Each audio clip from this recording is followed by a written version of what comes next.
He couldn't see it on the camera. I was screaming, and I was then told by asked by one of the officials to sit down. I'm a very obedient person, always have been.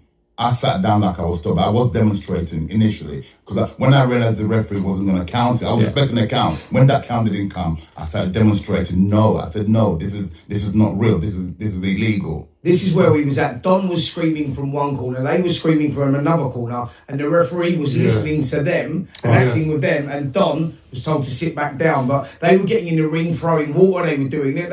They were losing it. They were. George Fox is here as well, part of Daniel DUBOIS' team, Don's son, and a heavyweight boxer as well. We'll get to George in just a second, but Simon, you wanted to talk to Don about that moment in the fight, what happened straight after all this controversy and chaos. Yeah, I mean, I realise I'm going to put myself in the territory of someone that's never laced up a glove and put myself in the circumstances that you guys do. But I couldn't understand I know that you've got something in front of you that's disappointing you. I know that ultimately not being able to jump on him instantaneously is a part of losing momentum. But I was surprised. I've got in my mind's eye that if I'm sat there watching Deontay Wilder, no disrespect, Daniel, Deontay Wilder sitting on the side of the apron waiting for 3.5 minutes, would have come flying across that ring throwing bombs. So I was surprised that Daniel didn't take advantage of the situation, because however much time he had to recover, he was still a damaged fighter, and you could see from the first 40 seconds directly afterwards that there was an opportunity there. And part of me thinks that you're complicit in your own downfall and not taking advantage of the opportunity. I know what you're going to say is I shouldn't have to have that opportunity to be taken advantage of, that he should have been gone. Right? You've answered. But the momentum side of things, because I'm expecting you to be like a raging maniac on the side, keeping him charged, and keeping him charged so that he's ready to go. And I'm expecting him to come out like a man demented, knowing that this is the moment. Okay, I shouldn't have to deal with this because he should be counted out. This is my moment, and I was surprised not to see that. Well, it's we lost the moment, right? The fighter lost the moment. He lost the momentum, okay, and that didn't happen. And USYK, being a superior boxer that he is with the experience, was able to negate himself out of. He took advantage of. He knows how to sort of survive with that. So we didn't jump on him like we should have. You're quite right in assuming that didn't happen. And like the fighter, I can only speak like Daniel's the fighter. He will tell you, and he lost the moment. He lost the momentum. However you want to dress it up. Daniel, did you feel as if you'd lost the momentum in that moment? And when you look back on it, did you feel as if that was the key point of the entire bout? I feel like, that was my moment. That was, I don't want to say it, but God, gave me that moment, and that was it. And that was my punch. And, it takes one punch in heavyweight boxing to change a fight. And, I feel like after a while I was standing there, I was losing momentum. I was getting disheartened, looking all around. Confusion. Do you think that's more inexperienced, Daniel, of that moment and everything else? Because Alexander was using all his experience to get as long as rest as possible. But I suppose what someone was asking, do you feel that you should have done more immediately after that? As in, when he come out, just rolled the dice and put it, because he was hurt for about 40 seconds. He was uncomfortable. He was losing eye contact. He was going down. Yeah. That's when we were commentating on it, looking, going, Daniel's got him here. This is the bit. Let's go. And it was like, you think, why is he not going as nice? Why is he not rolling it more? Do you put that down to inexperience, losing that momentum? Inexperience, coming back off a mad injury like I've had, and only a month before this, I was just walking again, But sure. So I've got to give myself a tap on the back and say, I went out there and I made it happen. A new coach, new team, 16 weeks. If we're able to do that in 16 weeks, can you imagine what would happen? If USYK is the man he is, and if that was me and I was in his shoes, I'd want to clear this up and say, you know what, I'll fight you, I'll beat you properly. So there'll be it's interesting. You want justice. Frank Warren says it should be declared as a no contest after those controversial scenes of the weekend. George is here, and you've got some specific chronological information which you think sort of establishes your case. I think just to get a clear picture here, as a team, we obviously sit down and identify certain things, and we know that USYK is vulnerable to the body. He's shown a history of that from amateur boxing through the World Boxing Series. He's been dropped by a body shot from Beterbiev. There's been instances in the anti-Joshua fight where he was hit borderline and he started to gesticulate that he's been hit low. So this is a guy that has a history of being vulnerable to body punches. So that's the first thing we have to acknowledge. Going from that, there were then several conversations had between my father and the referee and people within the context of this fight. And unfortunately, not all of these things are recorded, but you have to trust the integrity of officiating and of referees. It's not everything is going to be like a court of law sort of conversation. And we had concerns of where the waistband was. I've seen these other people come out and talk about, below the navel, but you lose, it is subjective, but you lose clarity when the groin guard and when the band is above the belly button or above the navel. So that's the first problem that you have, where the subjectivity comes into it. But when the referee then acknowledges that he's going to make sure that Usyk is not wearing his shorts too high, and then there's been further conversations where he's suggestive of allowing that belt line, if the shorts are high above the navel, to be okay. You're now having this situation with the Jared Anderson fight post that, as you said, where it's kind of funny where you've seen the WBO maybe have been advised, because before the fight, that referee categorically said anything on a belt line is illegal, but yet went on to officiate the fight and see over probably 20, 30 shots on that belt line landed and with no complaints. So this is the first it's a very, very, very grey area. Inconsistent. And it's completely inconsistent. So for me, when you're looking at a lot of these guys coming out, like your Tony Bellews and whatever else, saying that this is low, they're not acknowledging the fact that the shorts are being wore above the navel. So it's a pretty basic situation, doesn't it, really? If it is established in law that anything below the belly button is a low blow, then why does it matter about where the shorts are positioned?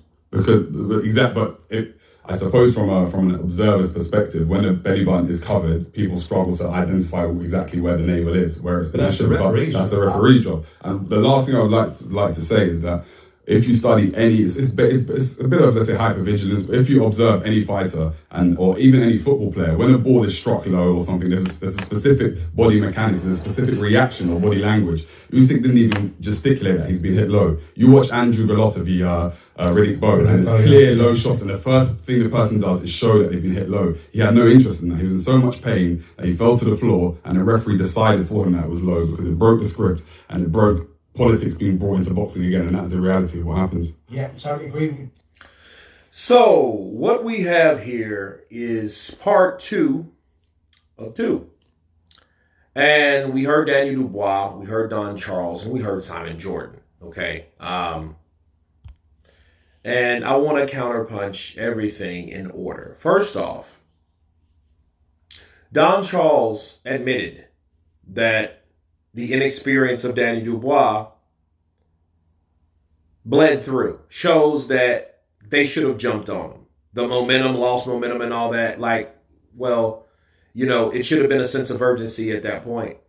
Because if they figured it was legal, okay, and the way he responded to the punch at hand, a legal punch, and they believe that, there's no way I'm going to not convince, not encourage, not hype my fighter up to let them know, like, hey, this is what's happening, okay? This is exactly what we need to be doing. That punch was legal. Keep whacking that punch. Let's go with that uppercut. You got him hurt. Let's get him again. Let's go again, okay? Let's catch him again with that same punch. You know what I mean? There is no way of me being a coach wouldn't do that for my fighter, with my fighter, to my fighter. So them saying, oh, I lost momentum, I don't know what the hell that means. If you lose momentum at that point of time, knowing what you just accomplished, what you just did, what you've been working on weeks to do, and you've done it, there is no way of me saying, oh, well, God gave me that one moment. That's a bullshit. A bullshit. A bullshit. Exactly. There's no way, okay, that somebody's going to convince me or not convince me. Me being the team, the corner, like, listen, Dubois, get him.